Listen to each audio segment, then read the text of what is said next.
కడప జిల్లా పోరుమామిళ్ళ మండలంలోని రంగసముద్రం పంచాయతీ హెల్త్ సెంటర్ను జిల్లా టాస్క్ ఫోర్స్ మెడికల్ అధికారులు ఆకస్మికంగా తనిఖీ చేశారు.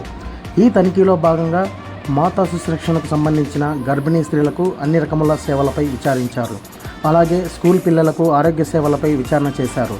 ఈ కార్యక్రమంలో డిపిఎంఓ శశిభూషణ్ రెడ్డి, జిల్లా స్టాటిస్టికల్ అధికారి Ramesh Reddy, Shantikala doctor Mary Elsa, doctor Karishma, medical officer Sadhu Venkateswarlu, Raghuram, CHO Nirmala, Saraswati, Nagamma, ఏఎన్ఎంలు, ఎంఎల్, హెచ్పీలు, ఆశా వర్కర్లు తదితరులు పాల్గొన్నారు.